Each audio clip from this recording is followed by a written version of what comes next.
great Biafrans, wherever you are on the face of this planet. And might I add also Nigerian youths as well. Wherever you are listening to us from, wherever you have joined us from this very evening, afternoon or morning, depending on where you're domiciled, we wholeheartedly welcome you to a very special and I believe landmark broadcast on this very day, the 10th day of January in the year of Most High Elohim 2021. The time now is precisely a minute past 7 p.m. in the blessed land of Biafra, and I do believe also by the same number of minutes, or should I say minutes past the hour, wherever you are residing or listening to us from. I welcome each and every one of you, and as I do so, I will encourage you to welcome those who are around you as well. As you all know, listening to us these days can be a very tortuous and very difficult affair. I believe that we are transmitting live, clear and direct via IPOB Community Radio, Radio Biafra app, and all the other platforms across the entire spectrum of social media. I believe that we are live on those platforms and direct at this very moment. Our satellite is working, I understand. I do not know of our relay stations back in Biafra land because we are doing a major refit of all our systems to make it more robust and resistant to attempts by the enemies to try to cripple what we are doing, because if they stop us from disseminating this very wonderful gospel, then we are in very serious trouble. Therefore, I welcome each and every one of you. I did recommend earlier before coming on air that we should all have downloaded IPOB Community Radio and Radio Biafra apps because they are low data usage. If you download them, it's not going to cost you more data than you already expend should you prefer to listen via YouTube or Facebook. Therefore, my recommendation as always will be, please go and download IPOB Community Radio. Also download Radio Biafra app. Via those mediums and platforms, you should be able to listen to us, not just now, but going forward. Allow me to once again welcome each and every one of you. My name is Nnamdi Kanu. I am the leader of the indigenous people of Biafra, the director of Radio Biafra and Biafra Television, and by the very special grace of the Most High Elohim, a servant of the wonderful people of Biafra, and by extension to those ethnic groups within the damnable zoological republic that are yearning for freedom the same way that we are in the East. I welcome all of you. And that it is customary with us, we must hand over our proceedings this very evening, morning, afternoon, or night, depending on where you are, to the Most High in heaven.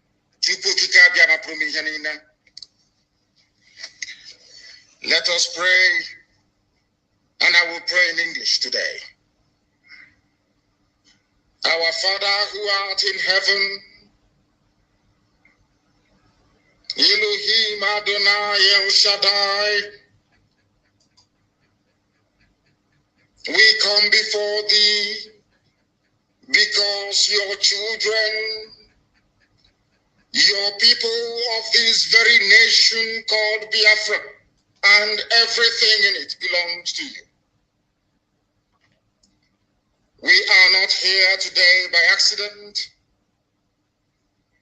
You are the one who created us and set us in this very land of the rising sun at this particular time in history for the glory of your name and your name alone, and not that of any man. But our Father, people in this very nation, in the land of Biafra, some of them have decided to eat their own flesh. They have decided to turn against your very work, which is the restoration of your kingdom upon the face of this very earth, as was prayed for by Yeshua. Those we consider as brothers and sisters are in bed with our enemies, the Janjaweed Caliphate from the north. They have turned against your work. But your word always said that if we humble ourselves and turn from our wicked ways, you will heal our land. That is why we participate in atonement every blessed year, and you have healed our land. You have given us Eastern Security Network, and that irrepressible march to freedom has commenced. May you heal our hearts, heal our land, remove bitterness and resentment from our hearts, and help us once again, as our ancestors did, to live like your children, under your grace, your mercy, and your eternal blessing. All this we ask in the name that is greater than every other name, Elohim, now and forevermore we pray. He said,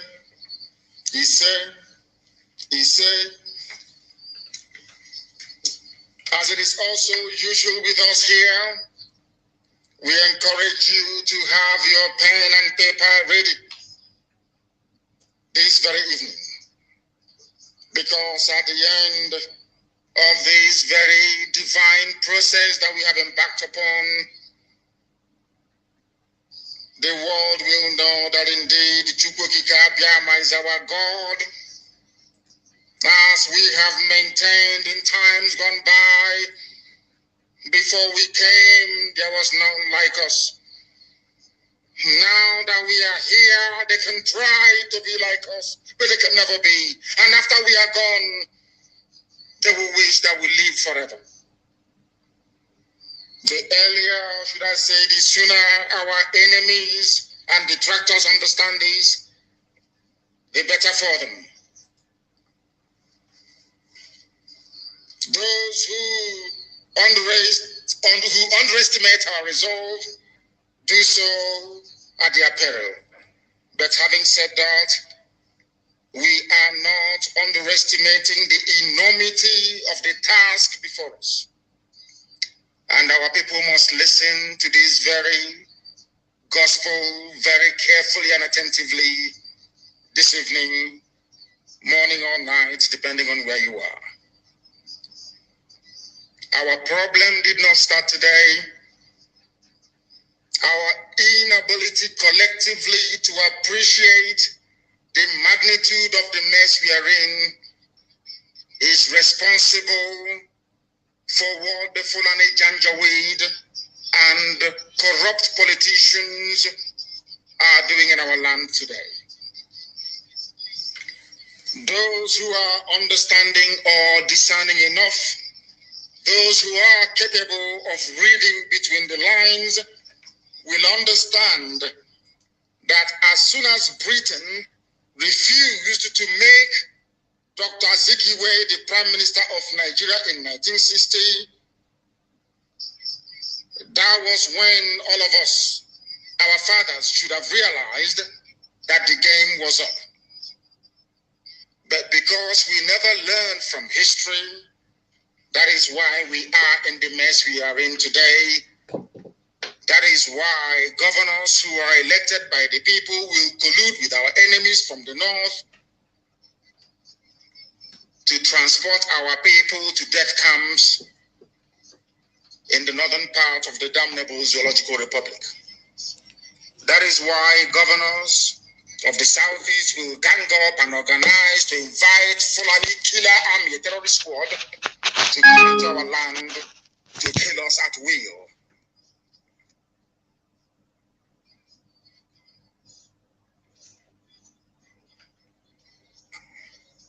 Because we never learned from history. Azikiwe is the only frontline nationalist in the whole of Africa not to be made the prime minister or president of a newly independent, of course, European-created enclave. Only Dr. Nnamdi Azikiwe in the whole of Africa. In fact, in the whole of the world. Anywhere you have a frontline freedom fighter, at the end of that very process, that very nationalist or freedom fighter is made the head of state of that very nation. The only place that that failed to happen was in the zoological republic called Nigeria. It happened to a Biafran, it happened to an Igbo man. Our people never learned anything from that. That was when Britain started to tell us that they are going to deal with us. Some of you do not understand nor appreciate history.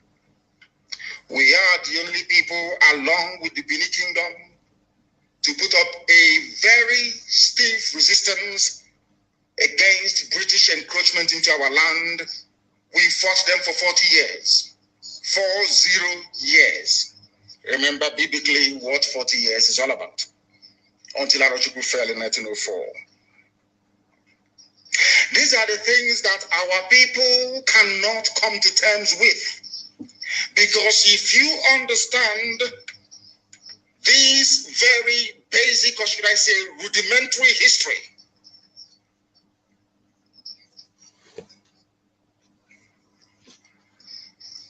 you will be forced to acquire some semblance of reasoning capacity.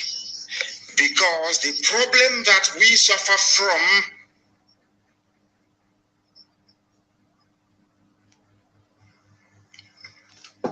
is mostly located in our brain.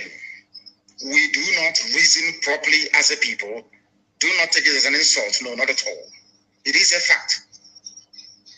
When Britain refused to make Azikiwe the Prime Minister of Nigeria, we should have known that our time was up, that they were going to come for us sooner rather than later.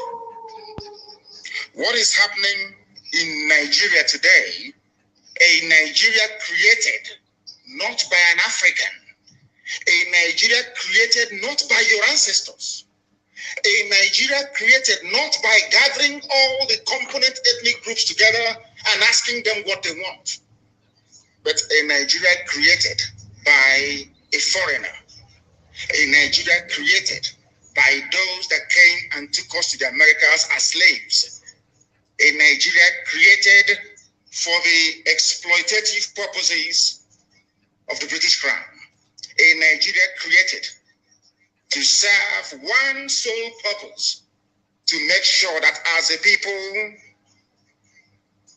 we will never ever see economic, political, nor social advancement.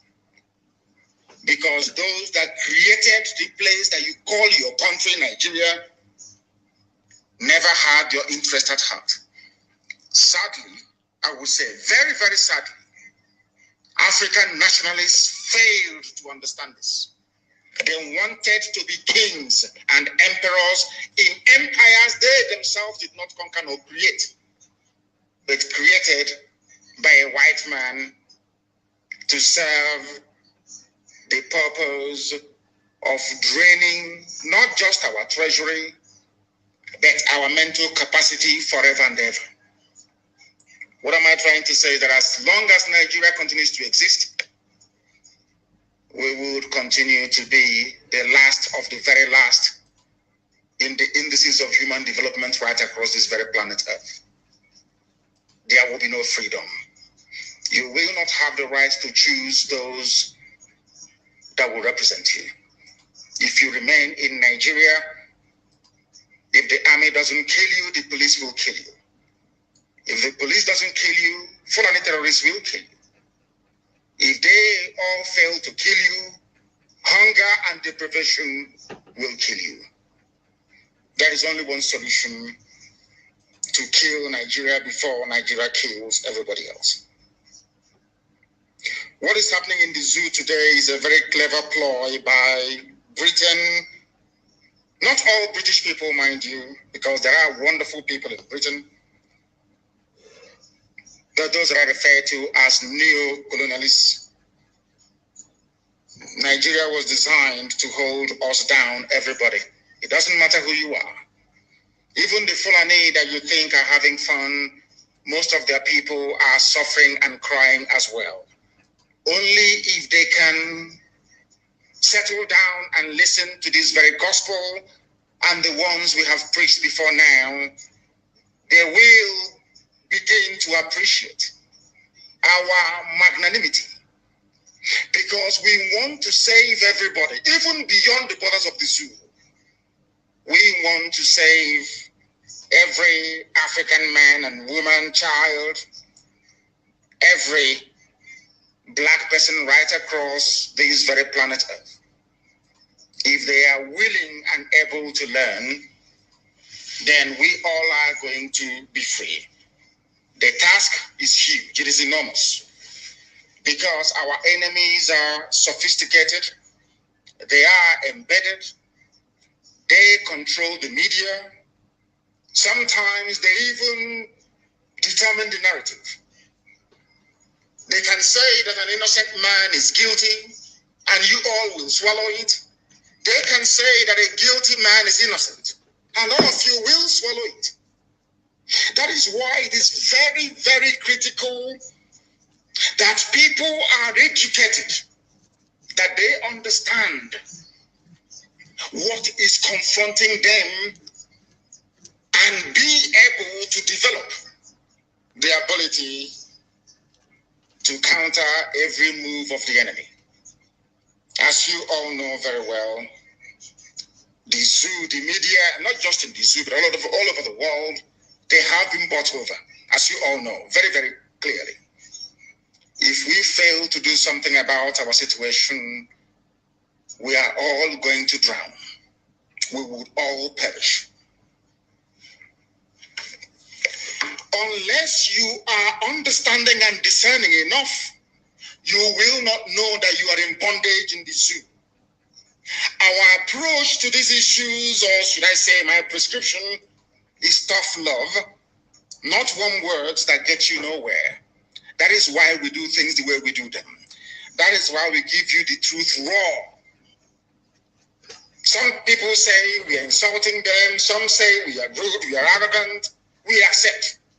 As long as you understand that the message we are seeking to pass across to humanity is the truth. We are the indigenous people of Biafra, IPOB, under oath, I should say, to restore Biafra.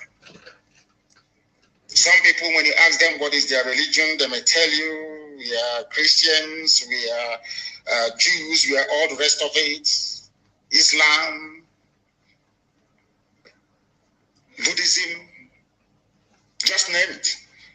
But we want the world to understand why we are fanatical about Biafra and willing to do even the undoable to ensure that Biafra is restored.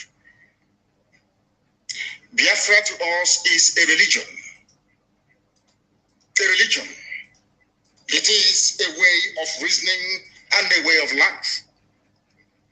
We believe that the restoration of Biafra is not in the gift of man to give. No single man can ever give you Biafra. It's impossible. Biafra is the gift of the Most High Elohim to give.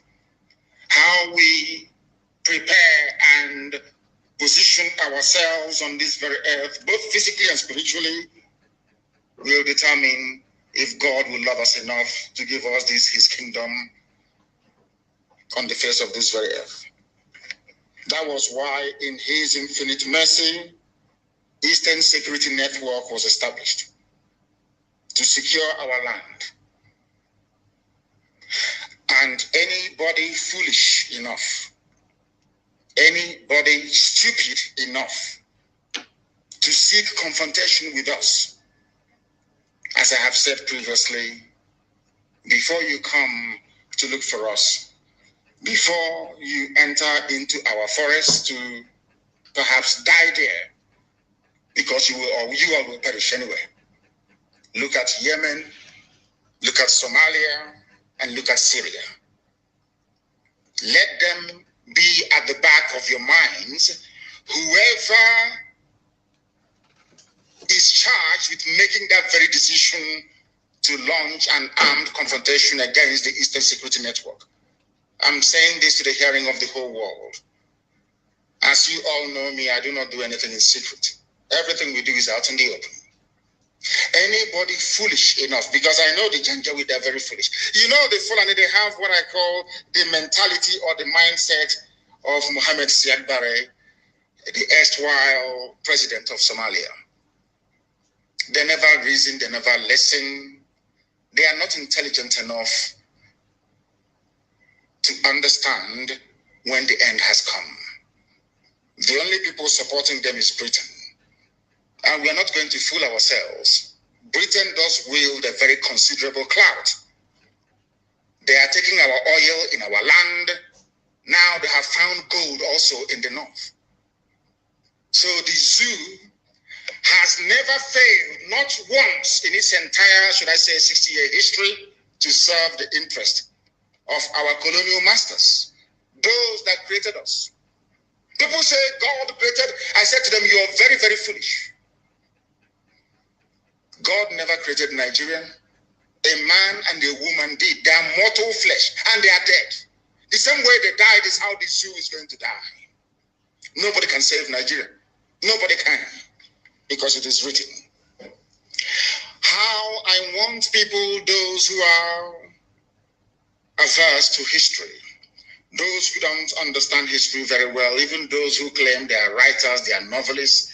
You know the thing about we black people, once you do something and you get accolade or praise from white people or from BBC, you think you've arrived. That's the one thing about our people. You think once they give you one award or the other, once a white man confers that legitimacy or validity on your work or your talent, you feel you've arrived. One major mistake that black people always make: efforts to divide the East. How has it been possible to keep Nigeria as one, as a failed state that it is, as a terror-ravaged contraption that it is, as an abomination that it is? How have they managed to keep Nigeria together? Look no further than what happened during the End SARS protest. When I preach all the time and I say to black people that your mental weakness, your inability to reason properly is why you are suffering, they say it's an insult. No, it is not.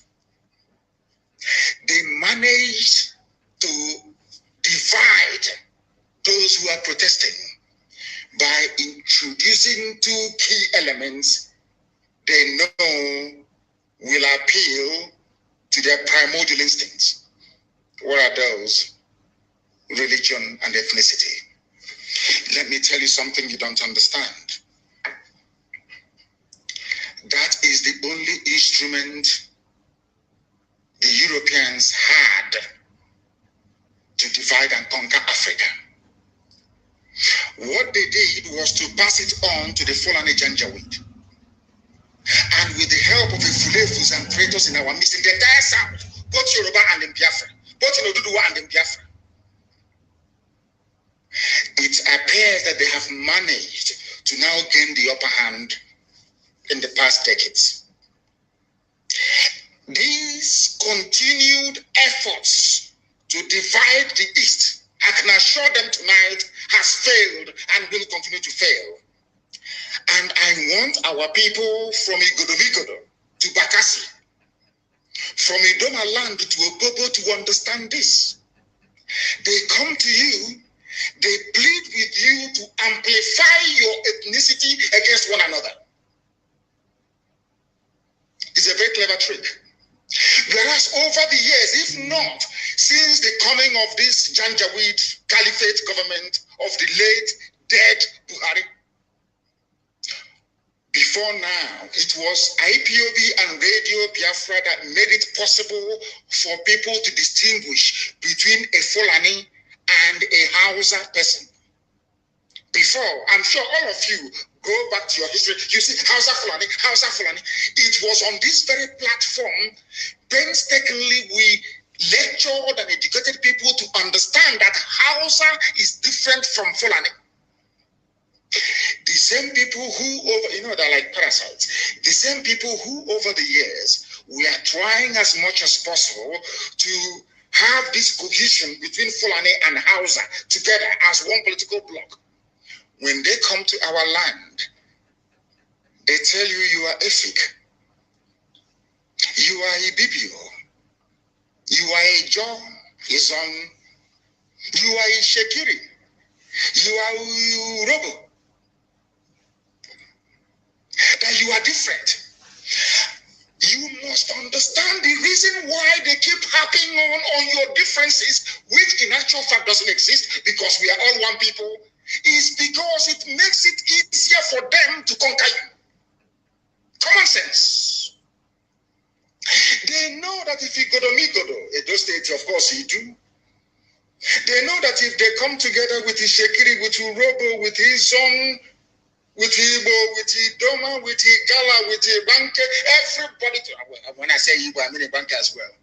They know it becomes impossible to penetrate. We become free people.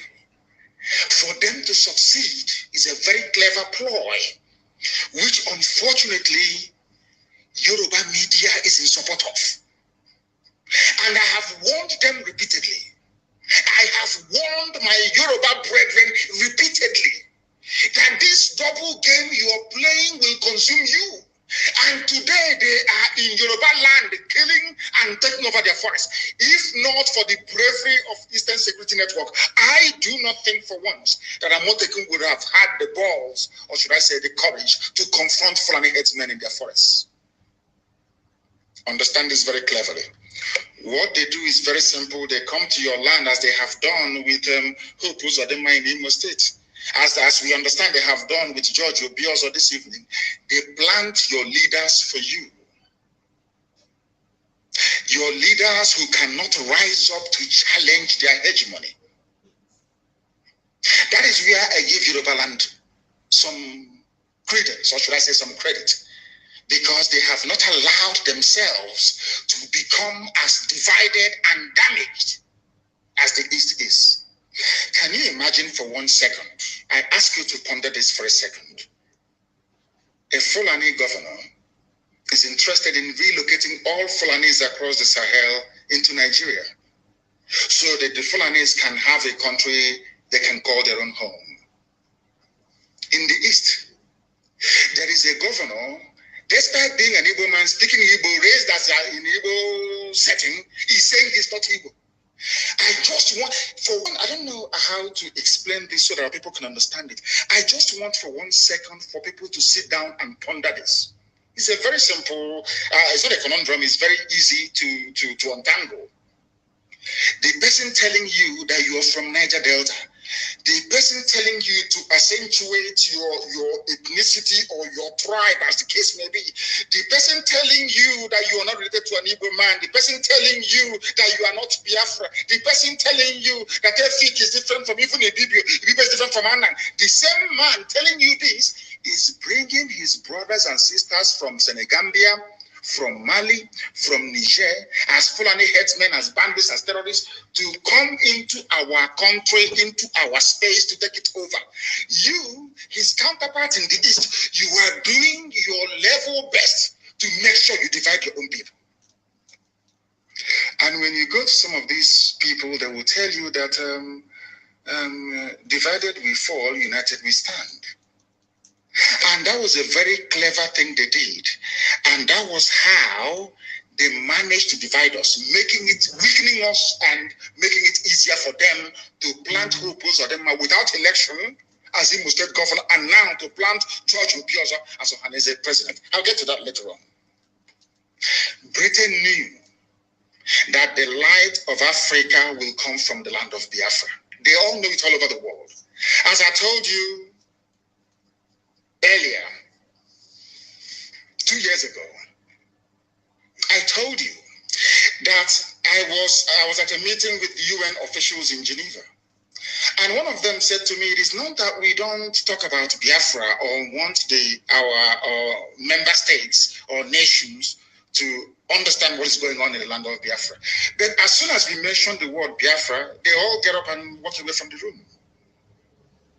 I announced it here live on this very platform, Radio Biafra. Some of you didn't actually absorb it. Some of you don't know the obstacle that Biafra is facing. You think Biafra is easy to get. No, it is not. No, not at all. The enemies we have outside is uncountable, not because we have done anything wrong, but because Britain realized that with Biafra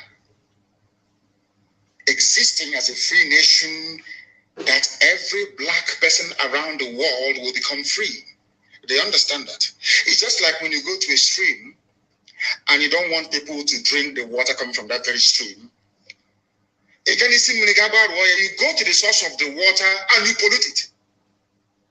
Because if you come downstream and you pollute it, people can still go to the middle or even to the front to go and fetch clean water. So if you don't want people to drink from a particular stream, you pollute it from the source.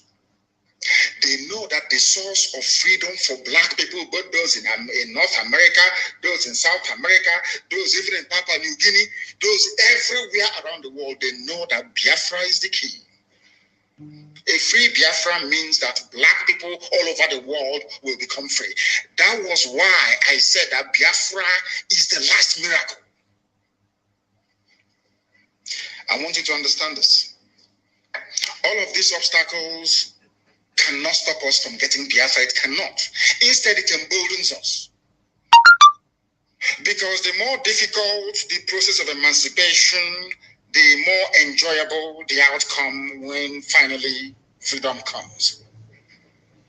If we don't do something, I'm telling everybody, both those in the Middle Belt, those in Yoruba land, go and write down everything I have said in the past. Try and, compare it to what is happening now. You see that we have always been right. If we do not act now, we will become more fragmented. They will conquer us and extinguish us from the face of the earth. As I told you, the Hausa race no longer exists, only by language. Hausa people have nothing now as we speak. They have nothing, only their language. Hausa people no longer have any discernible political system. They have no hold over their future or their lives. They can answer Malam all they like, but their traditional rulers forever and ever will remain an emir. And an emir is a Fulani. In other words, apart from the language, it has now dawned on them. That is why Fulani have now taken to the front seat. And you cannot hear Hausa people even complaining. They know they are finished. They know they are gone. How did they succeed in doing this? Even before the white man came, the Fulani succeeded in dividing the Hausa peasants from their kings, deceived them, took Sokoto from them, and the rest of Hausa land. The only place they couldn't take is present-day Borno, and you can see how they're fighting tooth and nail to take it. Kanu Borno said no. And they are fighting. And they are free, of course, to a limited extent. That is what we all need to do. Therefore, anybody who comes to you to preach one Nigeria, you must go back to educate that very fool. I keep saying it. Anybody who believes in one Nigeria cannot be regarded as an educated person. For the very simple reason, I wrote this a few days ago. You cannot claim to be equal to a white man. A white man can come to Africa to create a country for you, black people in Africa, which means that all of you are incapable of creating a country for yourselves. That is what it means. You have surrendered your future to them. That's number one, for those who believe in one Nigeria. Number two, if you have any self-worth, any self-respect, any regard for human dignity, there is no way you will allow somebody to come all the way from Europe to build a country for you in Africa. I give you a very simple example. There is a place called India. I'm sure that some of you know that India used to be comprised of, I think it's Bangladesh, India itself, Pakistan, Kashmir, and is it Bengal? But this is how human beings reason. And the selfishness you have in the Nigerian political system today did not start today. It started from Azikiwe, Awolowo, and Tafawa Balewa, or should I say Ahmadu Bello.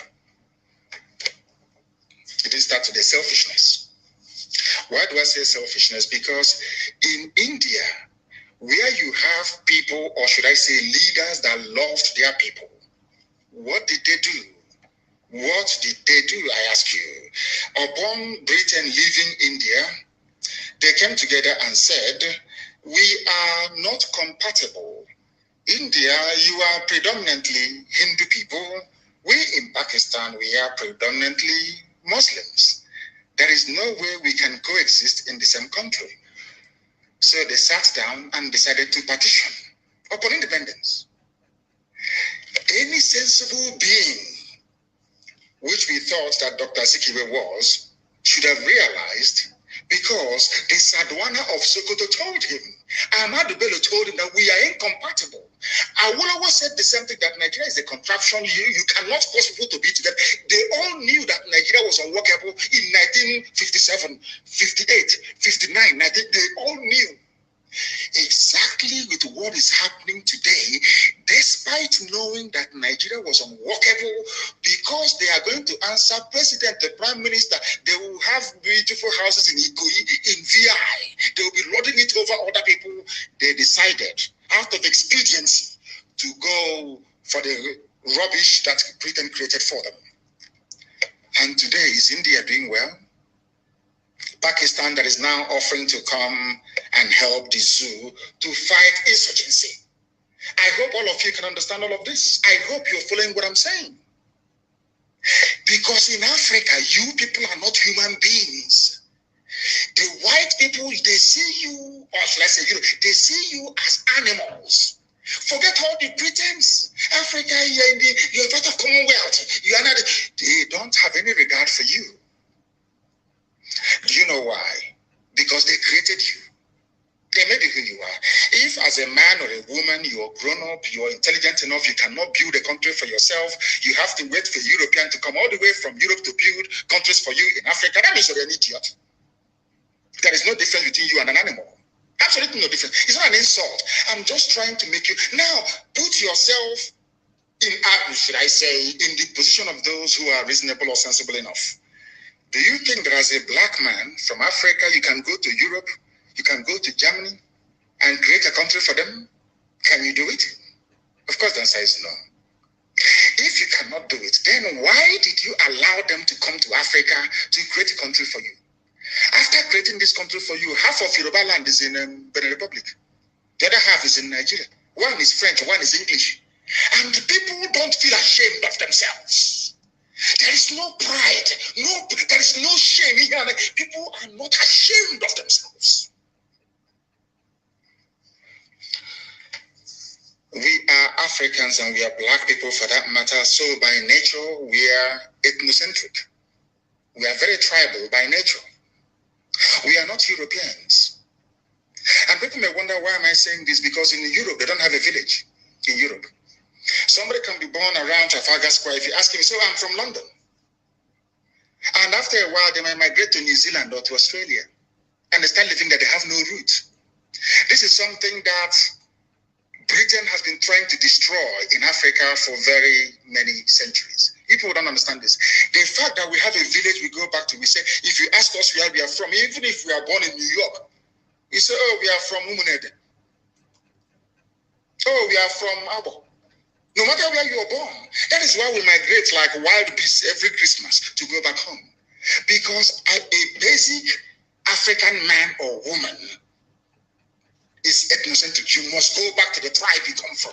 That's who we are. Nobody can change that. It's in our genes, in our bones. Why am I saying all of this? To let you understand that the reason why not just Nigeria, the whole of Africa is poor is because we did not determine our future. The people that they put down during independence, flag independence, so it is because no state in Africa is independent, including South Africa. The people that they put in power are behaving just like Dave Umahi, Wike, and Obi and Ibas. Exactly the same. There's no difference. Because of what you can gain.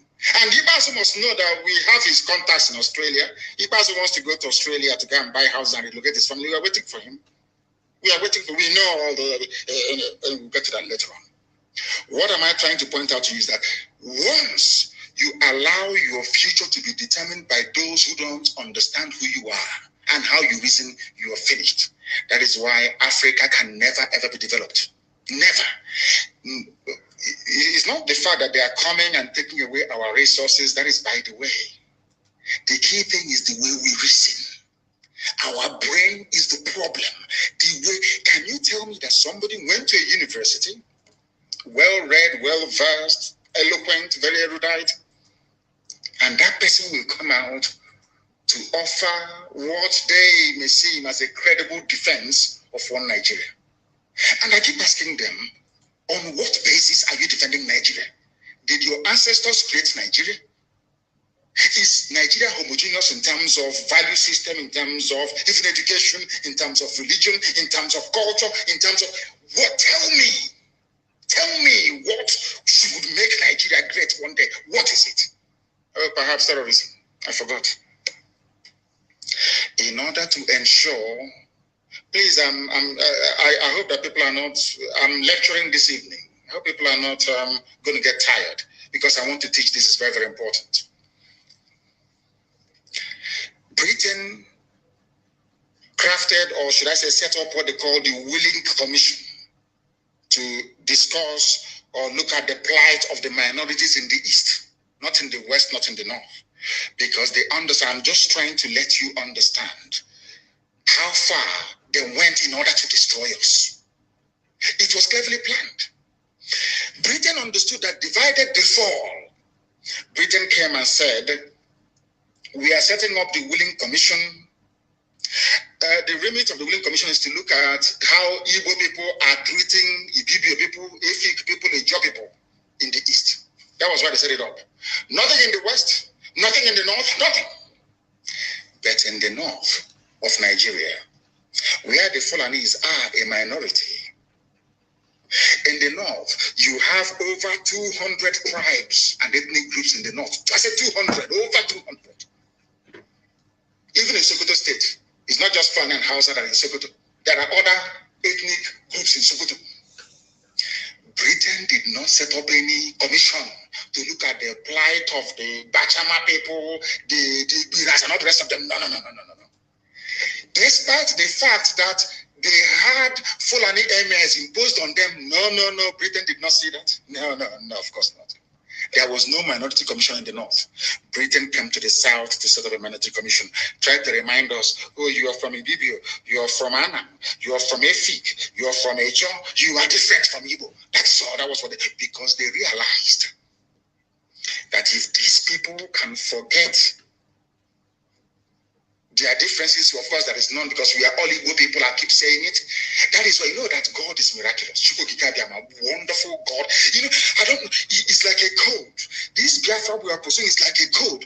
One day you discover one thing, the next day you discover another, until we discover all the codes. We cannot be free. What am I talking about?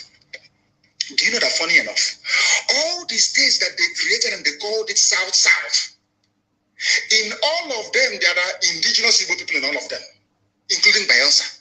There are Igbo people everywhere. There are Igbo people. I don't mean those trading in Calabar or in Oron or in Eket or in Ekotep. You know. I said indigenous. They are part and parcel of Benue State, part and parcel of Kogi State, part and parcel of Edo State, part and parcel of every state, the so-called South, there are Igbo people everywhere. If you look at the map that they claim today are Igbo people of the 5 states, you see it's very, very tiny and very small. That is to intimidate you into submission. Any day you rise up to ask for Igbo people in Benue State, they complain. Igbo people in Kogi, they complain. Today they held a Ohanese and Igbo meeting. Should I say election to elect a new Ohanese president, which is why the election is illegal. It is illegal, and I'll tell you why it's illegal. Igbo people in Benue did not vote. Igbo people in Kogi did not vote. Igbo people in Cross River did not vote. Igbo people in Akwa Ibom did not vote. Igbo people in Bayelsa did not vote. Are you listening to me? Igbo people in Edo, Ewanke did not vote. In Ohanese, but they are all Igbo people. Now tell me where Obiozo will derive his legitimacy from. I am touching upon all these things so that you can understand that the way you reason, your process, your thought process, and the way you reason is what makes you a human being. How can you have Ohanese and Igbo holding elections in Owerri, whereas Igbo people in Benue are not there? So what you're saying, those of you gathered in Owerri, is that those in Benue are not Igbo. We can dash them to Fulani Janjaweed. And do you know that those in Benue, they are called Northern Nigerians? Igbo people in Benue are Northerners. Are you aware of that? Igbo people in Kogi are called Northerners. Are you aware of that? I want you to reason, please. Reason only can get us out of this mess that we are in. Britain set up the Willing Commission to divide us in the East, and they did. Our failure to realize that we are one people is why we are suffering today. Of course, I admit, and let me also apologize tonight live on air to people of EFIC. Nnamdi removed Dr. Eyoeta as the head of government business in Enugu when they kicked him out of Ibadan, Yoruba land. Dr. Nnamdi single-handedly sowed the seeds for division in the East by removing Eyoeta. And this evening, I apologize on behalf of IPOB, on behalf of every, conscionable Easterner, that what Zeke did was absolutely horrendous. It is awful, it is bad. Eyoeta was doing very, very well. Dr. Ebo married Margaret Ebo from Anambra State. Some of you don't know that. Margaret Ebo International Airport in Calabar is actually an Anambra woman. Some of you don't know that. She's an Igbo woman, of course. Some of you don't know, but we're letting you know tonight that we are one people. We intermarried. In CBD came from that axis, Arochukwu, Abreba, Ejaga. We are one people. But Britain came and said that we are not the same people. And you see where we are. I'm from Cross River. I'm from Akwa Ibom. But in the north, they say they are from the north. That's what they tell you. We are from the north. They even usurped Middle Belt that has nothing to do with Fulani heritage. They took everything over. Say we are north. When they tried to form a group to represent the interest of the Middle Belt, they started complaining. No, we are one north. That's in your own village, they're dividing you. I'm from Anambra. I'm from Imo. I'm from Enugu. The more you play this very ridiculous game, the more they advance their cause. Very, very important. None of those at Enugu then realized the damage Eyoeta's removal by Dr. Azikiwe would have caused in furtherance of the British agenda to divide and destroy us from within. I have apologized to the EFIC nation, and I shall do so again. We are sorry for the mistakes and division caused by the politics of Dr. Azikiwe, the division that they brought to our land. We apologize. We are one people. And I have treated this very topic before, but it's very simple. If you say that we are not all one people, go and Google Efik now. Go to your Google and search for Efik. They will tell you the relatives, Ibibio and Igbo. They are all related. You search for Ibibio, they will tell you Ibibio is Igbo. You search for Anang, they will tell you that Anang is related to Ibibio, and Ibibio is related to Igbo. You go to Ijo, you do the same thing in Ijo, they will tell you that Ijo is related to Igbo. You go to Lower Benue, Idomaland, you ask them, they will tell you they are related to Igbo. They have 4 market days. You go to Ubiaja, which is Russian, it is the same thing. 4 market days. We are all one people. But because they planted people to divide us, agents of destruction, you call them governors, you call them House of Reps members, you call them senators, because they planted them in our midst, they empowered them, they use Yoruba media to show them up. That is why we're in the mess we're in today. In actual fact, we are all one people. I said, don't take my word for it. Simply go to Google and Google Ejo. You will see their relatives. We see Igbo there. Who is your relative? Is it not somebody who you're close to by blood? Is it not? We launched ESN.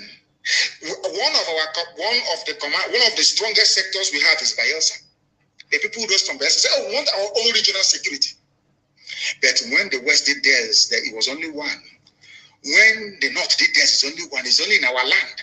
After launching Eastern Security Network, one idiot from somewhere in Bayelsa or from River State will say, "Oh, we want our own for a nation." Is this either inferiority complex, or these people are acting a script written by their Fulani Janjaweed masters? I want you to understand this very clearly. Now, there is another thing that these guys have cleverly done, which some of you don't understand, but I will tell you tonight. And I, of course, we and our Duduwa people, we have a very great understanding. They know I have a lot of respect for them and regard for their history and what they have managed to accomplish. But there is one aspect of Yoruba people that you cannot reform. They are journalists, they are media. They are horrible. You know me, I speak the truth. Ordinary Yoruba person is great, is good these days, but their media, their media is horrible. Absolutely horrible, horrendous. And it is because they are afraid of Fulani. Yoruba journalists is afraid of Fulani. Or should I say they are trying to protect their interest because they know that 2023, in every likelihood, they may rig Tinubu into office. But I want to remind them of this, please. Very, very important. Because anytime Yoruba newspaper writes about IPOB or Mazi Nnamdi Kanu, my humble self, they will say proscribed, proscribed, proscribed. In other words, some people feel that they have something to gain from Nigeria over and above their well-being, their safety, their honor, and their dignity. I have never seen any Yoruba newspaper campaign for the designation of Miyetti Allah as a terrorist group. None whatsoever. Because if we are still talking about one Nigeria, maybe one day it will be our turn to go back to Asarok again. One of the hottest regions that experienced the end SARS protest is Yoruba land. And for very good reason, for that matter. But Obasanjo was in Asarok for 8 years. Did your lives improve? Jonathan was in office for 6 years. Go to Bayelsa and see how horrible life is there. Yaradua was in office. Today, go to Katsina. The late Buhari, and in whose name this present fraud is in Asarok now. Go to Katsina. Are they not kidnapping people? But I keep saying this, that people don't understand it. It's very simple logic. People prefer US visa, Canadian visa, New Zealand visa, Australian visa, Schengen visa, British visa, to living in the zoo. And I asked them, the president of America, is he from your village? I mean, not all of you campaigning for tribal presidency. He's a ton of an Igbo man. He's a ton of a Yoruba man. It must come to the south. Let me ask you, all of you have houses in Dubai. You travel to America, or some of you have houses in London. And England is the Queen of England from your village. So what it means in actual fact is that it doesn't matter where somebody comes from. It doesn't matter where a president comes from. What matters is the policies that individual is pursuing. Do you think we are that primitive and that crude enough to support any venture as daft as Igbo presidency? Look at Jonathan. I'm asking you a simple question. Look at Jonathan. Is Bayelsa any better? The so-called South-South? Look at Yoruba land. My very good father, Paya, the Banjo, those who are campaigning, these are serious, learned men, campaigning for Nigeria to change. But they had their own son. Obasanjo was there for 8 years. They created billionaires like Otedola and Adenuga that owns Glow. Obasanjo empowered a few people to become billionaires, that's all.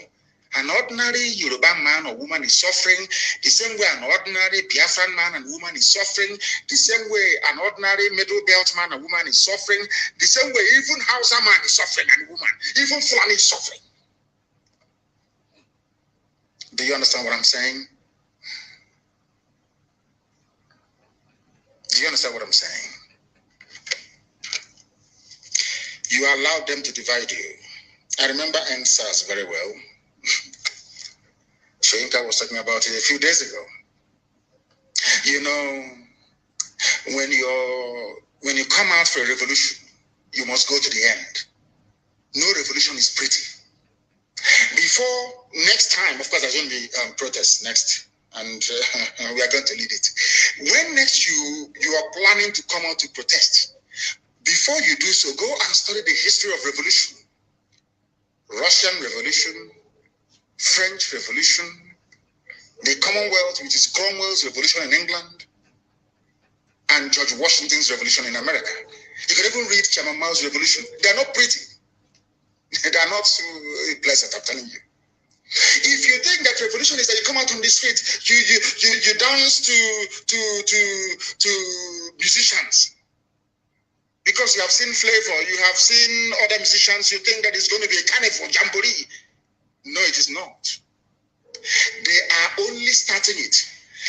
When the revolution failed was when Yoruba media allowed themselves to be used because they thought that should Nigeria collapse, Tinubu will not be president in 2023. That's all. So they kept writing.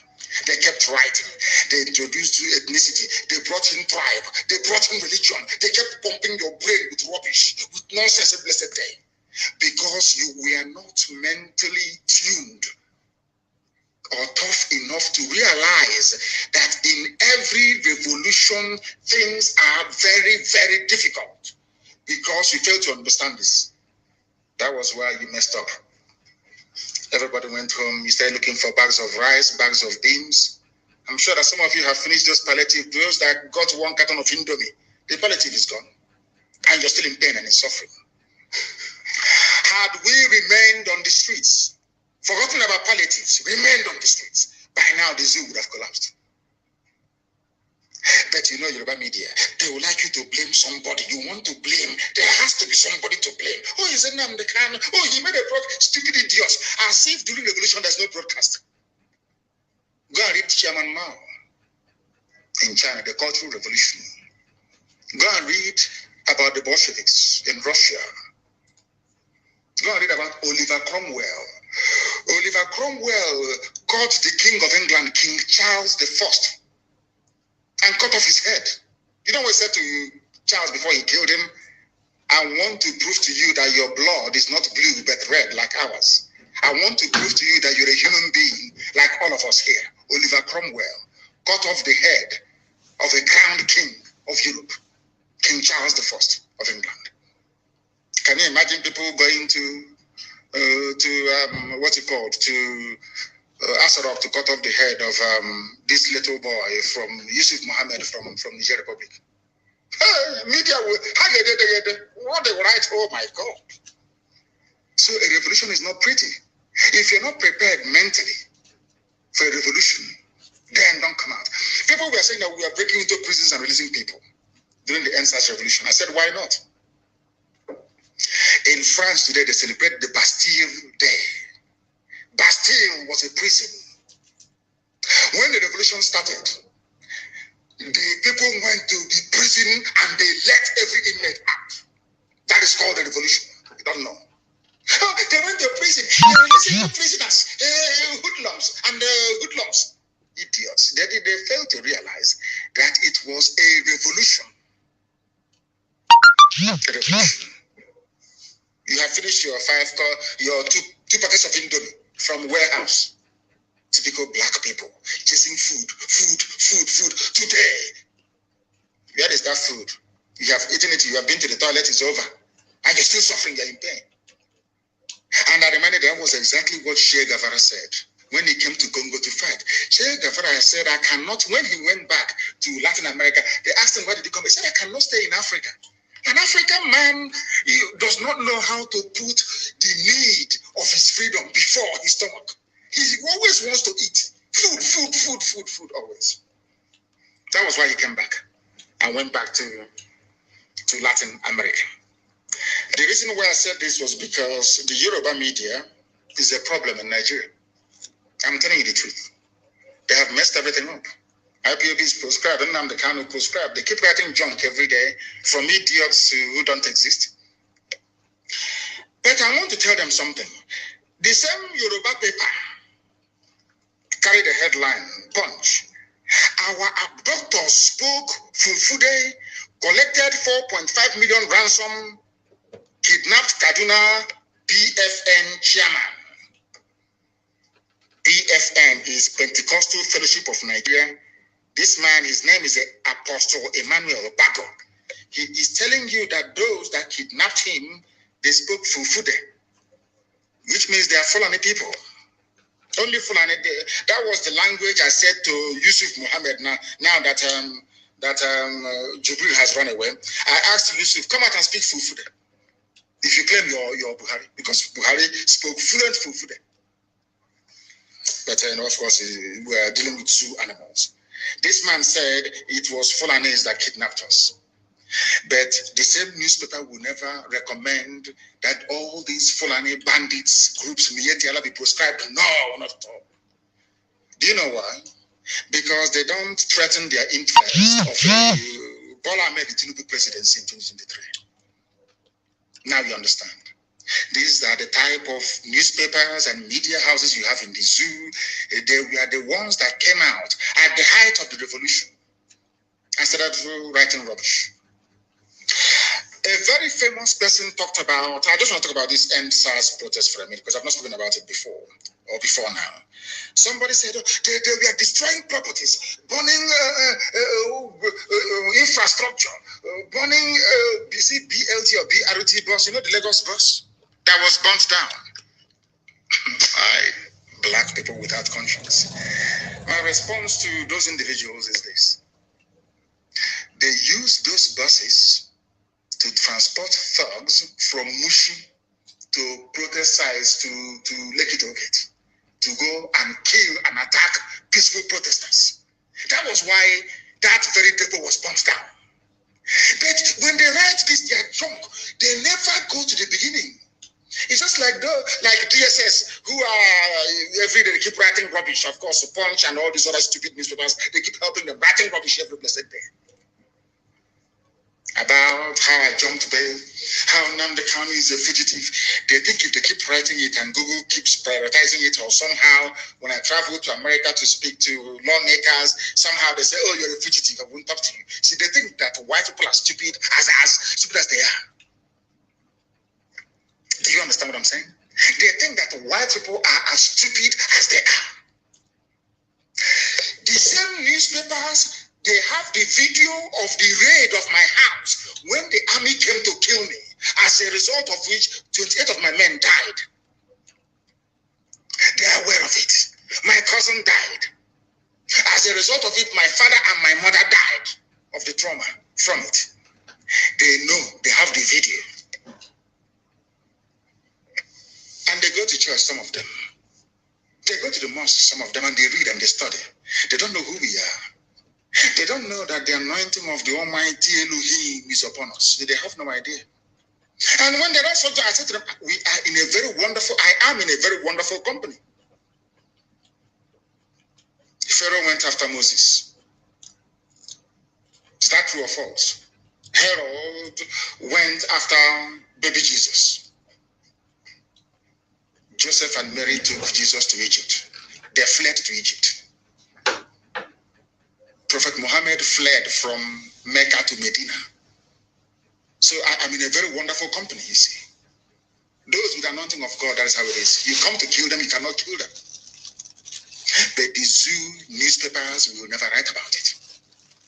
They want to give the world the impression that I had a court case and I don't want to appear. Nigeria need to tell you the wickedness and the evil of the mind of a black man. Very evil. Very evil. And I don't want to blame DSS for what they are doing. They are doing their job, trying their best to be a propaganda organization. They are doing their best. But I want to let them understand, the newspapers in the zoo, Vanguard, Punch, and all these idiots writing junk all the time, that I am in a very good company.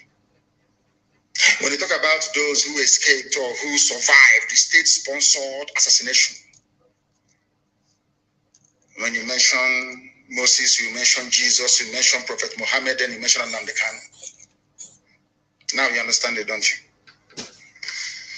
Those who are killing and abducting you in Kaduna are Fulani people, according to Apostle Emmanuel Bako. But out of fear and timidity, Yoruba newspapers will not write about or write against Fulani Janjaweedism, because they want a pot of porridge in 2023 with Tinubu presidency. Typical black people. When their wives are pregnant, the editor of Punch newspaper, when the wife is pregnant, she will go to America to give birth. And I ask them, in that America you're going to, is Biden that is now coming in a Yoruba man? But in the zoo, Nigeria, you're writing about a Yoruba presidency. It must come to the south. Those morons in the east are writing about Igbo presidency. But your families are in America and all over Europe. Is Boris Johnson from your village? People want a country that is run properly based on policies, not the ethnicity of the idiot in Asrock. Very simple. Shagari was a good man. Shagari was a wonderful man. He's a Fulani, but he was a good man. Oh. I'm saying my own, how I see it. Do you know that the best development that ever happened in the East happened when, or should I say, after the miracle of Dr. Michael Obara? There was a period of decay and disaster until Shagari went in and Mbakwe went in. Mbakwe will go to Lagos to go and plead with Shagari. Do you know there was no time that Mbakwe actually went to Lagos and came back empty-handed?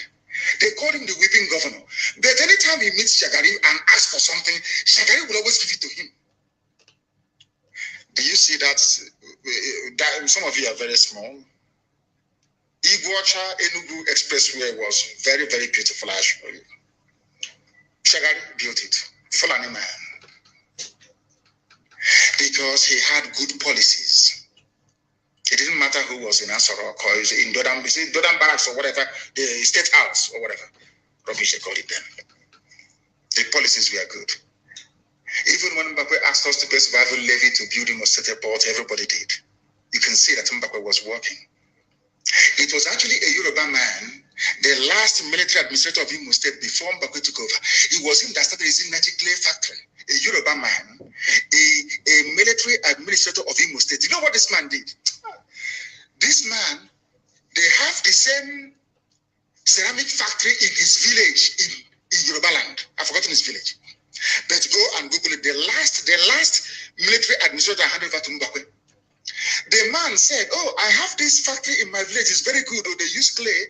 They make bricks. They make roof tiles. They make everything. It's wonderful. Oh, now I am the military governor of Imo State. I want to do something here." The man actually started the project in Esinati. A Yoruba man, Yoruba military governor of Imo State. What am I trying to prove? That it doesn't matter where you come from. The policies you pursue is what matters.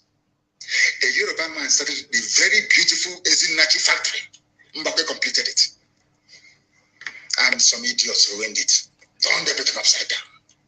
Look at it today. It's moribund. What am I saying? That people must stand up to say the truth.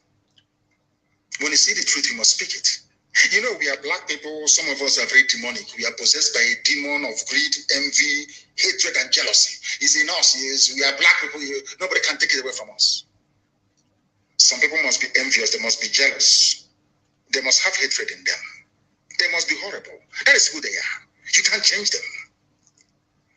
But what we are preaching this very evening is that no Fulani group has been proscribed. The wretched chattering classes in the zoo, infrastructure, and I asked them which building is good in the zoo in Lagos that was destroyed. They said, Samuel went to show Yusuf Mohammed in Asarok the progress they're making. What buildings do you have? When you go to Dubai, you will bow in shame. What things do you have? I ask you. You have nothing. Absolutely nothing. And the revolution must come back. It will come back, of course. But not revolution to save. If, I have said it before, if people gather, if by the time Shoinka and even Tinubu was campaigning for Sovereign National Conference in pre-1999, the Third Republic, that they actually sat down and people voted for a new constitution. Who am I? I'm a Democrat. Who am I to say no to Nigeria? I can't say no to Nigeria because even our own people voted for it. But nobody voted for Nigeria. Look at Ken with Flora Shaw. After drinking champagne in the evening, she was drunk. And she said, darling, why don't we call people niggers? They are niggers. It's Nigeria. And they say, Nigeria. And that's your name. And you're not ashamed of yourselves. Very sad indeed. Blind is UG, black. When it comes to IPOB, even Igbo Biafran journalists will be at the forefront of condemnation, but when Fulani attack you, kill you, molest you, rape you, cut off your heads, nothing you can hear from them. All in an effort to tarnish the very beautiful, or should I say impeccable, image of the largest mass movement on the face of this very earth. IPOB, the largest in the whole world, by none. You saw men when they came out. Camp 1, Camp 2, Camp 3, men. And as I wrote yesterday, and I will remind them today, if you're looking for us, please, if you're looking for Eastern Security Network, go into your nearest forest, and you get that answer that you're looking for. When people want to destroy us, they come into us and to look for traitors. Somebody wrote, some tribes can betray you 45%. But an Igbo betrayer is 100% betrayal. That is why you have them in Edo State, in Kogi State, in Benue State, everywhere, scattered everywhere. They come and they say to you, oh, you are only 5 southeastern states, Igbo states, 5 southeastern states, and the idiots stupidly agreed. They're leaving their brothers and sisters, and you think that God will be happy with you. And there's something happened in Israel. You know, when I go and make this comparison between Biafra and Israel, most people don't understand it. There's something happened in Israel. Do you know why Israel fell? Do you know why the Babylonians and the Romans took over Israel completely and destroyed them? Because in their stupidity, they were divided between the northern kingdom and southern kingdom. Together as one Israel, they were very, very strong. After the death of Solomon, I think somebody said, I forgot his name, to your tent, O Israel, after fighting a war and winning it. To your tents, O Israel. Israel was divided into 2. The northern kingdom, Samaria, and the southern kingdom, Judea. And the enemies came and picked them off. It took them 2,000 years to recover from that stupidity. 2,000 years to recover from it. They come to our land, they go to Anioma, they say Anioma is not Igbo. Even the name Anioma is Igbo, they say they're not Igbo. The idiots will agree. Some of them, not all of them. They go to Ikwere land, people who are from Unkwere, very clean and clear, answering Igbo names, Wike, Ameji, everything. Hell, we are Niger Delta, we're not Igbo. Tell us what Niger Delta means. The idiot cannot tell you. It's instead he will hand over his brothers and sisters to Fulani Janjaweed to slaughter. The same thing that happened to Israel. It's all over the place. And the enemies came and took them over. What I'm saying to you is this. If not for IPOB, believe you me, by now, some of you will be asking Musa and Amina.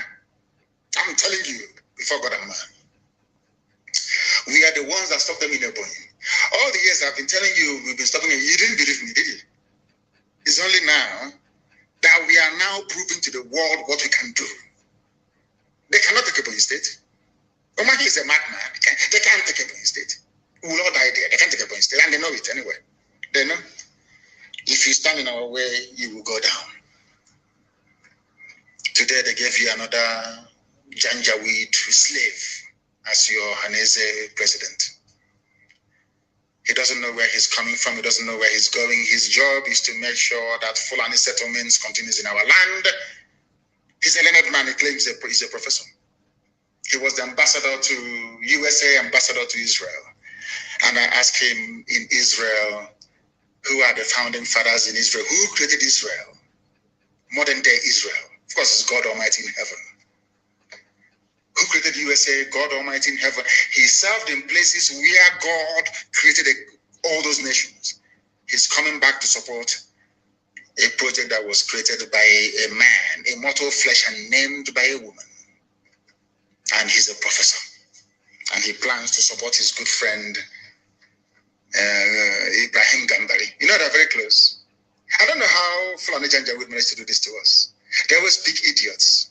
They get Yoruba papers and some Igbo stupid journalists to write about them glowingly, and that's it. Apex Igbo organization is basically an extension of Fulani Yetiala Janjaweed organization. They kill your children.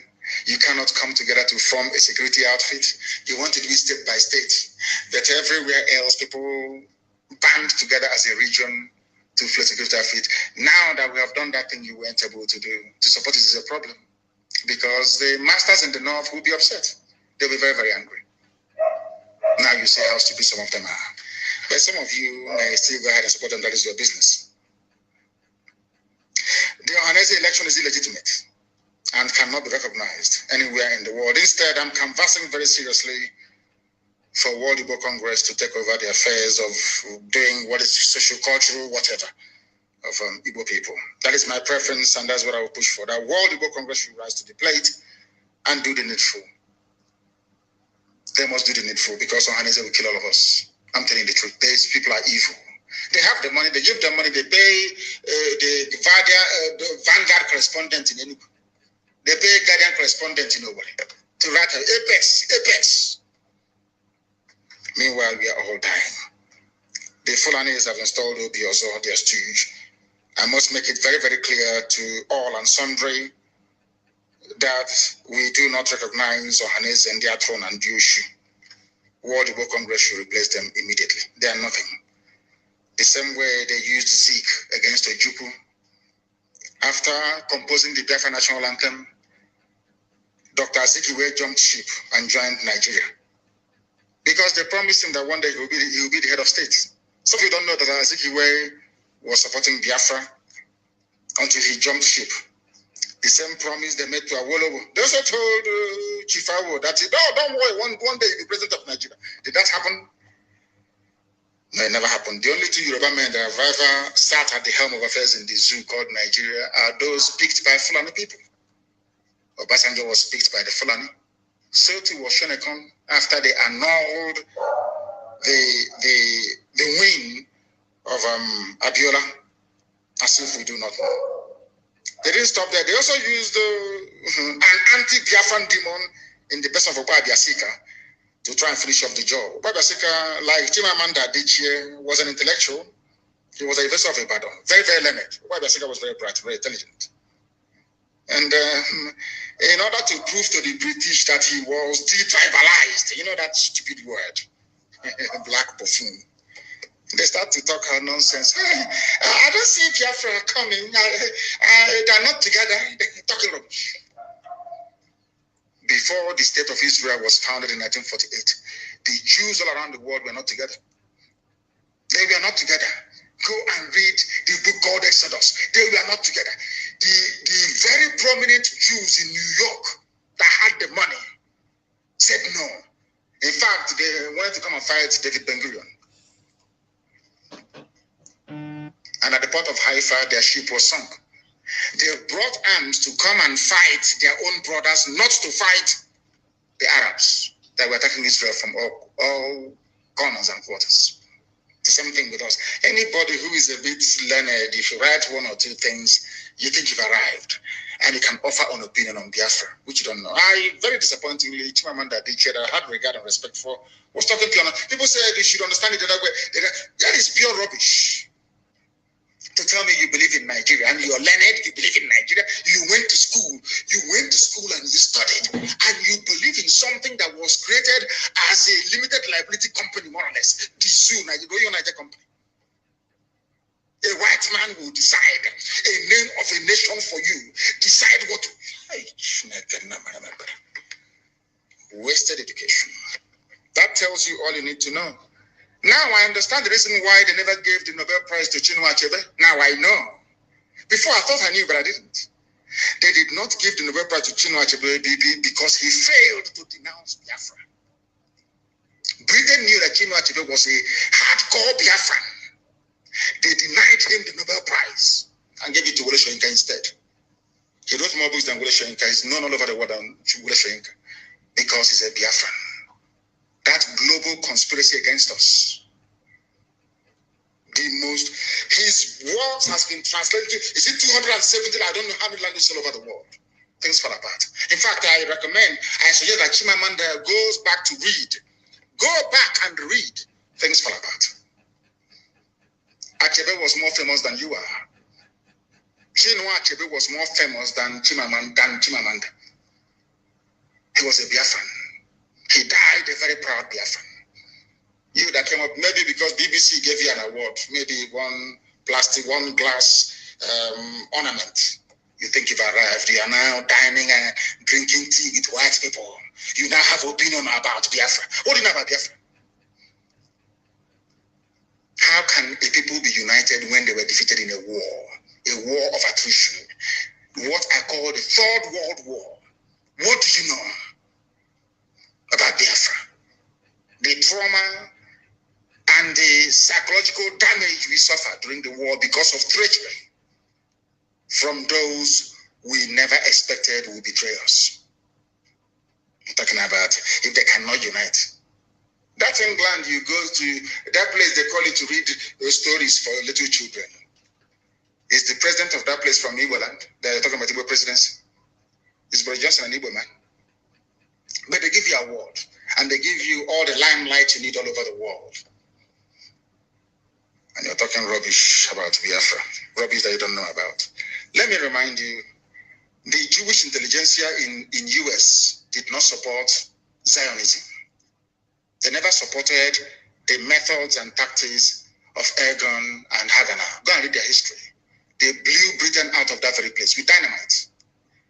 That was how Britain left Palestine. Britain was in charge of Palestine. It is their job to suppress the light of God. That is their job, doing the job of Lucifer, always. They were given what was called the Palestine Mandate. Britain, very, very sad. Do you know that the brigadier, who was the garrison commander, in fact, the overall commander of the British forces in Palestine, was a Jewish man. He was a Jew, a British Jew. He was commanding a foreign army in the land of God, in the land of his ancestors. And he was working for Britain, trying to suppress Haganah and Ergon. They were bombed out of Palestine. Should I say the land of Israel? There's something called Palestine anyway. Bombed out of the land of Israel. And rightfully so. You see omelets, aqua egg, fried egg. You know that egg is very precious and very beautiful. Before you can make an omelet, you must break an egg. Do you understand what that means? If you don't know what it means, please go back. Go back, please. And study it very carefully. We are prepared to break as many eggs as possible to fry this very beautiful omelette that is Biafra. We don't listen to what people say. You can talk from now till the kingdom come, write your garbage in Punch newspaper, in Nation, in Vanguard. From now till the kingdom come, it means nothing to us. We continue what we are doing. You can buy over 1 or 2 saboteurs. That is entirely your business. We number in millions all over the world. In millions all over the world. As you know, too, on the time, the same way they used Okadibo to rubbish Zeke. I remember Okadibo in NPN calling Zeke a mosquito, or the rant of a mosquito, whatever. The same people killed Chuba Okadibo. A very brilliant mind, once again. More recently, they now use the same criminals, now clamoring for Igbo presidency. You see them not, Igbo presidency, Igbo presidency. You think they have something upstairs? They have nothing upstairs. All of them. Omahi wants to go. Omahi, yes, you want to go presidency. Oh, Ocho Carlo, you want to go presidency. Oh, maybe even Nwobodo, you want to go presidency? Yes. Now let me ask you a question. When Ekwueme came out to contest in 1999 Igbo presidency, what did you do in Jos, Ocho Carlo? You betrayed Ekwueme. You voted for Obasanjo. Jos PDP convention in 1999. So that time, Igbo presidency wasn't good.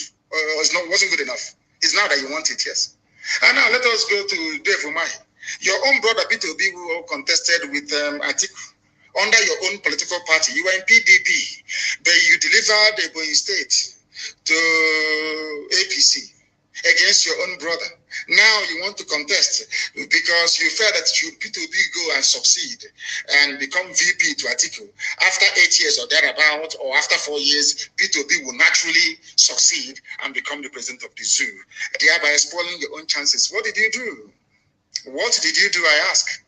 You campaigned against your own brother, against your own fellow Igbo brother. Now you're talking about Igbo presidency. I just want to prove to the world that these people are just criminals, a gang of thieves, all of them. After campaigning against Ekwueme, all of them, do you know that the entire PDP caucus from the East never voted for Ekwueme? So they were asking themselves, how come your own brothers don't want to vote for you? Or Joseph Carlo was there. Some people are championing, he should be the president. But Ekwueme served Shagari very well. Never stole a dime. In fact, bankrolled MPN. He was a multimillionaire and a very successful architect in the USA before he came back. Very wealthy man. Ekwueme. Ojo Carlo, did you vote for Ekwueme in 1999? Now that you're campaigning for Igbo presidency, was Ekwueme running for Igbo presidency? Igbo presidency is our turn. When your brother Peter Obi was campaigning, did you campaign for him? Did you vote for him? Despite the fact that he is your brother in the same political party. That is why all this your nonsensical Igbo presidency is dead on arrival. When we were doing Biafra, did you support anybody? Instead, you call the army to come and kill us.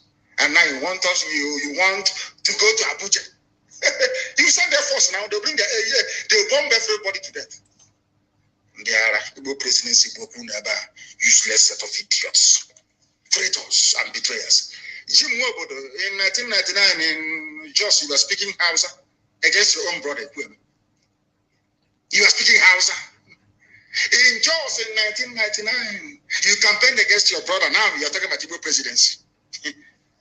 Dear me. Igbo presidency, there, useless people. There is something I want to tell all of you. We hope, pray, and know that Biafra will come, or the zoo will be destroyed before 2023. Of course, everybody knows that. It's given.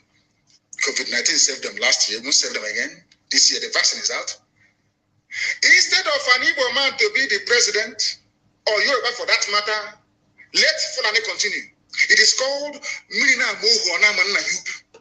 Since you people prefer to be slaves, because if we allow any of you idiots to enter into Asarok, after about 4 or 5 years or 6, Fulani will take it back for eternity. You would have benefited from your own wickedness and evil. So you know what is going to happen? If Fulani are smart enough, they should continue. They can. We saw what happened all over the world. The issue of election these days is just is given. It is no longer a big deal. As long as you're proclaimed the winner, that's it. If Fulani are very smart, they will continue in office. They will continue in the zoo, in their zoo. Of course, we are living.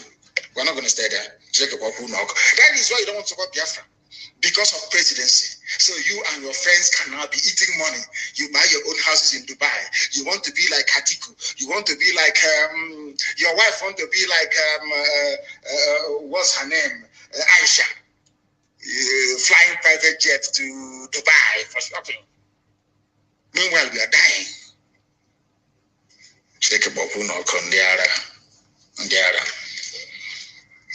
We want people to understand this. DSS especially, no matter how many groups, fake groups you create, because every day you create a fake group. Igbo, Ohanese, Igbo in the diaspora, including men and women and children. This group now says we don't want to listen to Nnamdi Kanu. As if writing this junk will make any iota of difference. Do you think it makes us more popular? Of course, yes. Do you think it will make any difference? We'll change our mind? They're not that stupid, though. You know, I told you during NSAS campaign, some of you never realized this. We outnumbered the Nigerian army by 100,000 people to 1. They are nothing. We outnumbered them. We outnumbered the Nigerian army. Did you see when people came out on the streets for NSAS protest? They were nowhere to be found. Nowhere to be found. We outnumbered them. You people must prepare for a revolution. A very bloody one. Very, very bloody, I tell you. As I said, if you don't know what is involved in a revolution, please don't come out. What we are not going to allow are Fulani terrorists from Mali and Senegambia to take our land over. It cannot happen. Instead of this yam not to cook, let every firewood finish. I'm trying to translate. Kama jigeshe nkugu.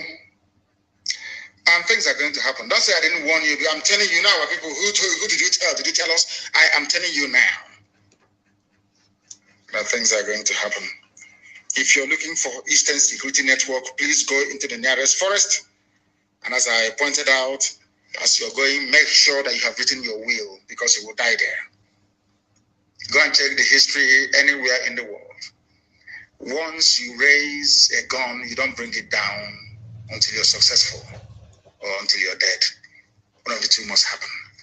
So anybody thinking that we are going somewhere, you are grossly mistaken. It doesn't matter who you're working for.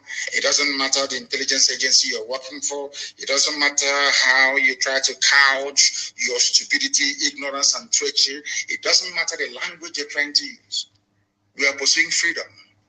And the zoo doesn't understand peaceful agitation. I'm not asking for trouble, but they don't understand it. We took our people, destroyed synagogues in Iguacha. So you want us to put our arms again, they will come again and they will arrest people and they will kill people again? Of course not. Anybody who does that is a complete idiot. Complete idiot.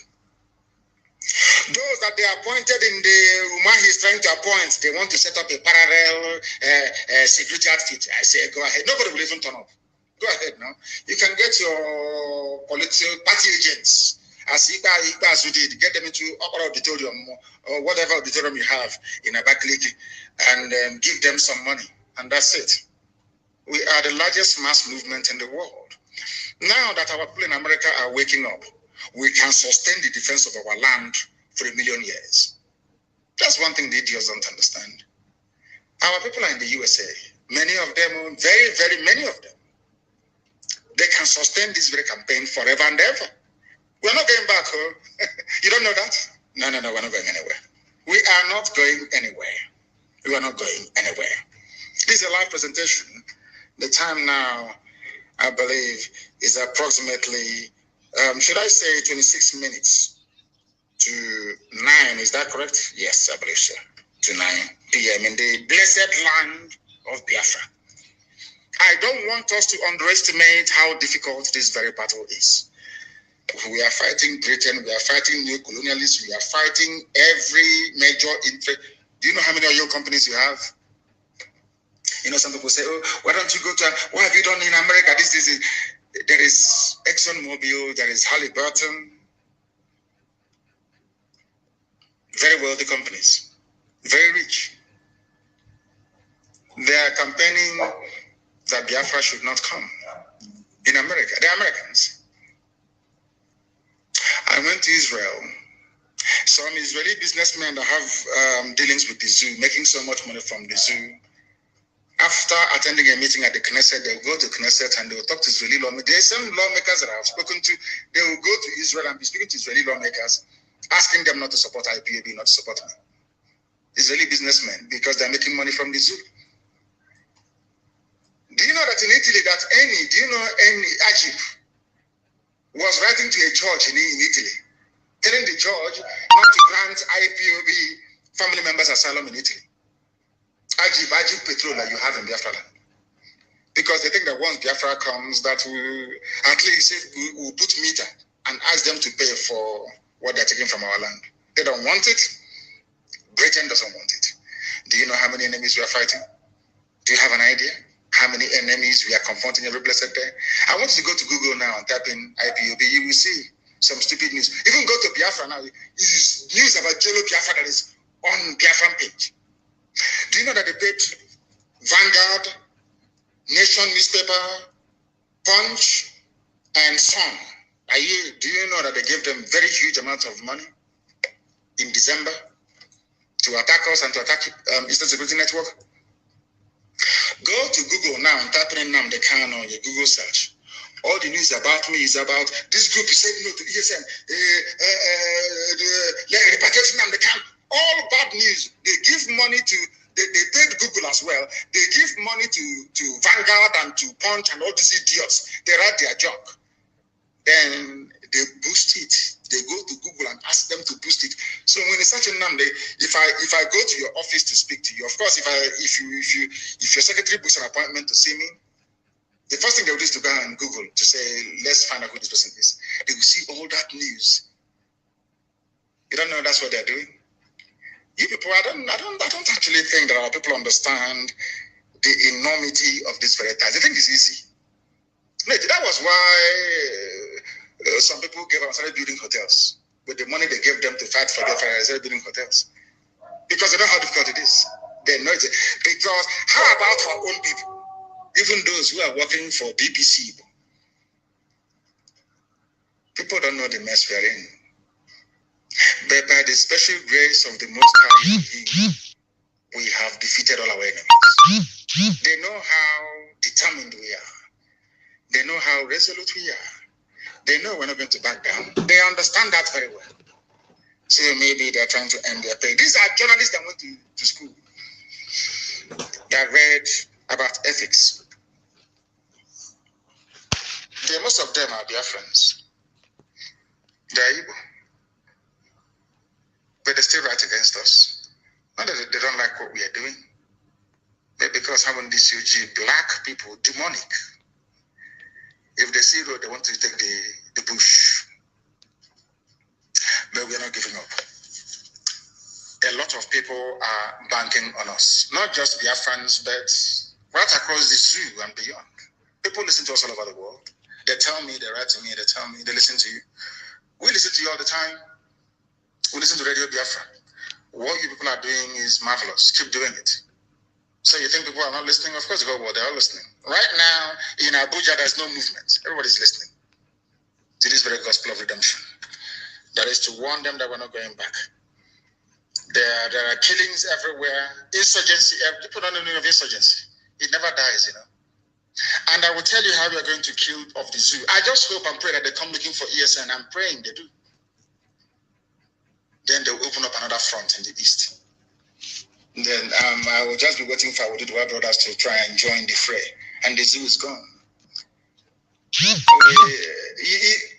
To tell you how stretched they are, they only sent 1,000 soldiers to only 1,000 from the north. In every barracks you have in our land, there are not up to 1,000 soldiers in them. They are not up to 1,000. You see them on patrol with their hillocks with AK-47 killing civilians. Even the one at Fege, they are not up to 1,000. No, this is the same thing. They are not up to 1,000 men. It's just intimidation and fear. And using it's the turn of our village to confuse and deceive all of you. But we have run them into the ground. They cannot succeed. Not now, not tomorrow, not ever. Anybody found in the bush in our land, and you are not ESN, we will treat you as a terrorist and you will die there. Once we see you inside our forest, you are dead meat, you are gone. It doesn't matter if you're vigilante, it doesn't matter if you're forest guard, it doesn't matter if you're zoo police, it doesn't matter if you're zoo army. Once you go into the forest and you're armed, you will die. Don't say I didn't warn you. The zoo police can be moving about in their cities, that's their business. We don't have a problem with that. They can do their joint patrol in the city. We are looking for terrorists in the bush. If we find you there, we'll treat you as one. We treat you as one. Simple as that. Their soldiers are being killed all over the place. Who doesn't know that? But they're moving the few they have down to the... That is how the zoo is going to implode. We stretch the army. They are committed in the north. They will be committed in the east. And then it's over for them. And let me warn every family.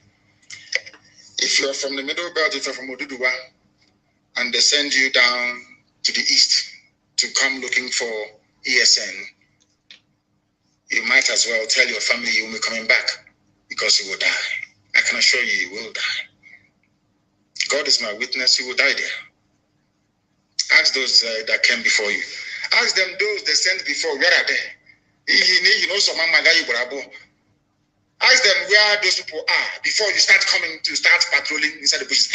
And if you are a PG, a traditional ruler, aspiring Abuja Sabotua politician, and you think you can act as an informant, you are wasting your time. You too will go down. If you don't know, let me tell you. NSAS must be revived this very year. The sins of the murderers who are politicians must be visited upon them. They are locking up people without trial. Our people are in a Ahoda prison, locked up by Wike without trial. He must say the same thing, without trial. They kill with impunity. And when we go after these people, they say, oh, what you're doing is not good. It's anti-democratic. But to pick up somebody's child or husband and lock them up for 2 years is not a crime. In Ahoda prison, people that did nothing, take them to court, they won't take them to court for trial. Judges are more interested in collecting money from us. They are frank judges. They won't take money from us. Do you know how much we spend on legal fees and bail perfection and filing application every week? You have no idea. You have no idea. But Chukwukekabiyama is faithful, always. The inconsistencies of those that call themselves intelligentsia is sickening. You cannot have one foot in the zoo and another foot in freedom. Both are incompatible. Nigeria is the exact opposite of freedom. Anybody who supports Nigeria is a criminal. It's a hardened criminal. They will try to confuse you with their newspapers, with their television stations. If you fall for it, then you are a fool. I have given you reasons as to why Nigeria should not exist. And it will not exist. They have nothing. That is why insecurity, Nigeria needs foreign help, says Shoyinka. Even Premato wants international intervention. Fulani herdsmen have taken over Ondo State, according to Pastor Giwa. Shoyinka is a learned man. He's asking for the preservation of one Nigeria. And I told you that they have an army that cannot fight. Their army can only kill civilians. I'm telling you the truth. That is why I'm very glad that ESN is armed. Because they are even Shoyinka, Nigeria, the patriotic, they are asking for foreign help. But when it comes to killing civilians, you don't ask for foreign help. I told you before, Nigeria never defeated Biafra. Britain, Russia, Egypt, and OAU did. Nigeria cannot defeat ordinary rag-bag band of insurgents in the north who are badly educated. How can you confront ESN that has a major number of them are graduates? How can you do that? When what we use, we produce ourselves. How can you defeat such an army of volunteers? How can you defeat them? I'm asking you, how? Where can you even find them to defeat? I feel sorry for the zoo, honestly. I feel sorry for the zoo. Again, on another note, a lot of people are asking us if they can be part of the South Africa app, and I say no to it until we determine who set it up and for what purpose. They can do what is called data harvesting. They can harvest your data and give it and sell it to the zoo. Please be very careful. There are other platforms that our people are developing, and they gave me one to broadcast this very evening. I wasn't able to do that, but as we go forward, maybe through my next broadcast, we're going to use it. During my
there is a chat forum you can join.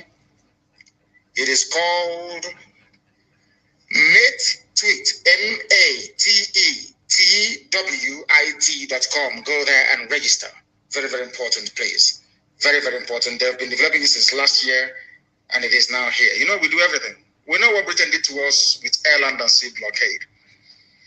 So we're not going to be going begging anybody for arms. We'll build our own in our land. God gave it to us naturally. Scientists are born in our land.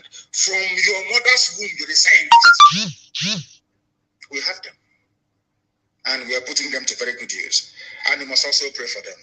As we pray for ESN, you also pray for our scientists. Very, very important.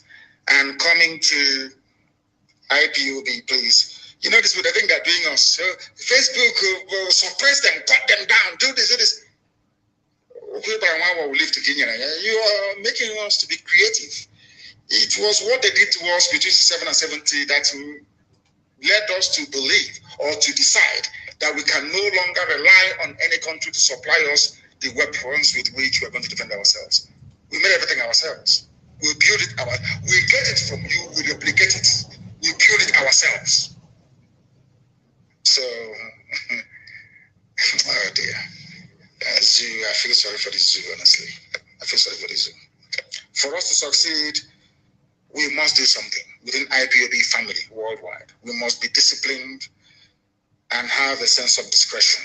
That is the key. Nobody is allowed to form a cabal or group of friends to advance any selfish interest. Everything you do, you must do for Biafra. For Biafra and Biafra alone.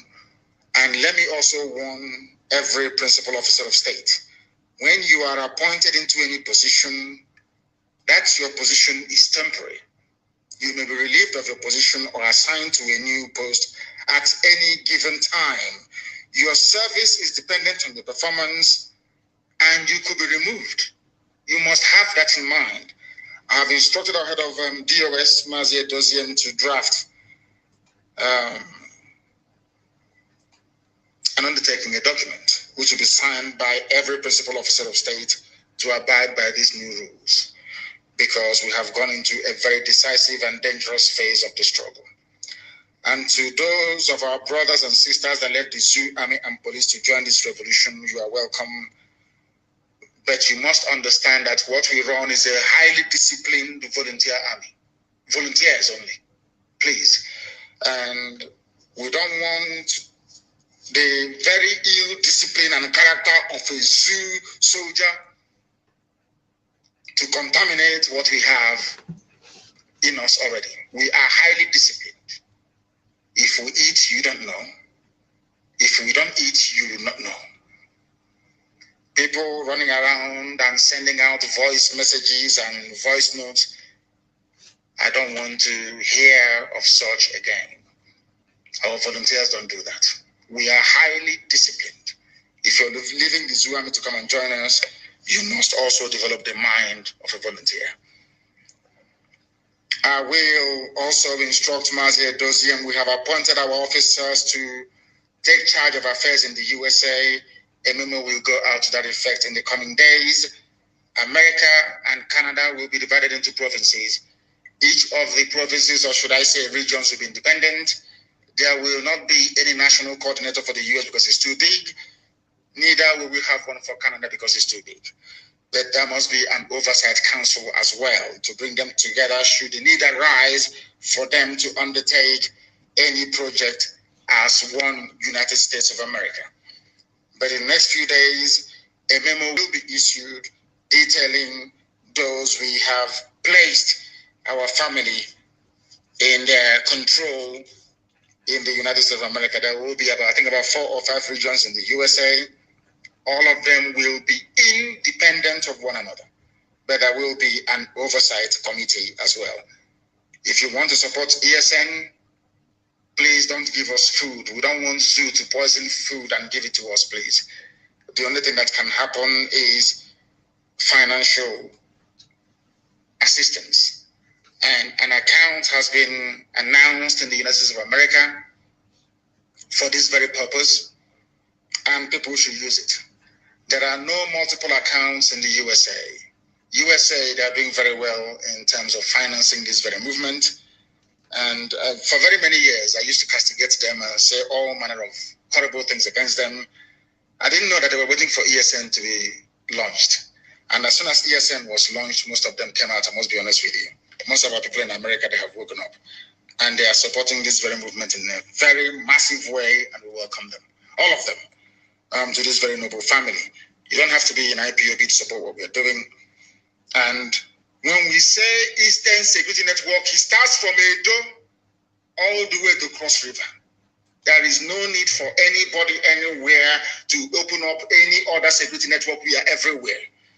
After this program, I will also post the video of our people in Akwa Ibom, of our volunteers in Akwa Ibom, made up of Ibibio, Anang, Oron people who have come out to defend their land under one banner, under this very IPOB by the special grace of the Most High. So I must warn everybody, please, do not, and I repeat, do not give us any food, ESN.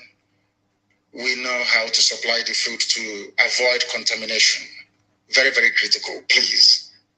And everybody must keep their lips tight. If you don't know what we are doing, go back and study the history of Ekumegu. And Britain will tell you more. Go and study the history. If you are part of what we are doing, go and get a fresh palm from Omo. Put it in your mouth so you will not speak. Because careless talk costs lives. Do not speak to anybody about ESN or what they are doing or what they intend to do. If you do so, if you open your mouth and speak, you will lose your tongue. As simple as that.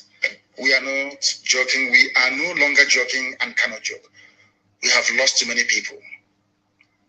Too many people to contemplate messing about with ESN. They are our first and last line of defense between darkness and we, the children of light. We must guard what we speak or what we say very, very jealously. Nobody should say anything about ESN. But as I said, there are no more terrorists in our forest. That I can assure you. They had the best Christmas ever. They had them, some of them, even the actors and the actresses, they all came back home. Because they knew that ESN is there. Forget about their stupid propaganda. There was one stupid police, is it the IG of police that said that ESN, see how foolish they are? ESN is propaganda. Oh dear me, propaganda of 10,000 men. And counting. I said to them, if you say we don't exist, go into the forest. On that note, we have come to the end of our broadcast this very evening. And I continue to pray for this very noble family. Ceaselessly, 7 times a day, I do not fail. The devil will come in every guise to discourage you. That's what they want to do. But if you ask Satan, what is the alternative to Biafra? Even Satan cannot answer because Zoo is a failed state. They will recruit all the Asavo from everywhere and fund them. Ojukwu faced worse than what we are facing today. Yet he held out for 3 years. Talk less of when we are able to match them, toe to toe. We can fight for 1,000 years, I can assure you. I thank you all for listening, wherever you are. I pray for the blessing and mercy of the Most High upon each and every one of you. We are not just fighting for Biafra. We are fighting for everybody who is oppressed in Nigeria. Everybody, if you feel that you're oppressed, we are fighting for you.